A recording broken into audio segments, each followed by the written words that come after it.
ಒಳ ಮೀಸಲಾತಿ ಜಾರಿಗೆ ಮಾಡಿ ಕಾಂಗ್ರೆಸ್ ಸರ್ಕಾರ ನಮ್ಮ ಬಂಜಾರ್ ಸಮುದಾಯಕ್ಕೆ ಏನು ಅನ್ಯಾಯ ಮಾಡಿದೆ ಅದರ ವಿರುದ್ಧ 7 ತಿಂಗಳಿಂದ ಪ್ರತಿ ತಾಲೂಕು ಮಟ್ಟ, ಜಿಲ್ಲಾ ಮಟ್ಟ, ಹೋಬಳಿ ಮಟ್ಟದಲ್ಲಿ ಹೋರಾಟ ಮಾಡಿದ್ರು ಕೂಡ ನಮಗೆ ಈ ಕಾಂಗ್ರೆಸ್ ಸರ್ಕಾರ ಸ್ಪಂದಿಸಲಿಲ್ಲ.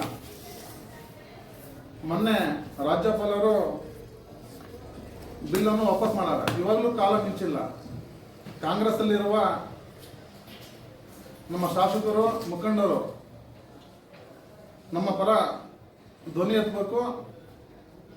ನೀವು ನಿಮಗೆ ಸ್ವಾರ್ಥತನಕ್ಕೋಸ್ಕರ ನಮ್ಮ ಸಮಾಜವನ್ನು ಕೊಲೆ ಮಾಡಕ್ಕೆ ಹೋಗ್ಬೇಡ್ರಿ.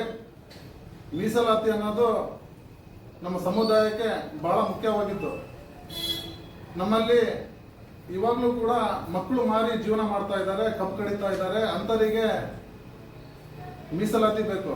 ಈಗ ಏನಾಗ್ಬಿಟ್ಟಿದೆ ಅಂದರೆ, ನಮ್ಮಲ್ಲಿ ರುದ್ರಪ್ಪ ಲಮಾಣಿ ಅಂತ ಡೆಪ್ಟಿ ಸ್ಪೀಕರ್ ಇದ್ದಾರೆ. ಅವರಿಗೆ ಮೀಸಲಾತಿಯನ್ನು ಅವರಿಗೆ ಬೇಡ. ಯಾಕಂದರೆ ಅವರು ಲೂಟಿ ಹೊಡೆದು ಕೋಟಿಗಟ್ಟಲೆ ಆಸ್ತಿ ಮಾಡ್ಕೊಂಡಾರೆ. ಅವ್ರ ಅಂಥವರಿಗೇನೋ ಮೀಸಲಾತಿ ಬೇಡ. ಹಾಗಾಗಿ ಅವರು ಸಮಾಜ ಪರ ಒಂದೇ ಒಂದು ಕೂಗೆತ್ತಿಲ್ಲ. ಮುಂದಿನ ತಿಂಗಳು 14ನೇ ತಾರೀಕುವರೆಗೂ ಕಾಂಗ್ರೆಸ್ ಸರ್ಕಾರಕ್ಕೆ ಗಡುವು ಕೊಡ್ತೀವಿ.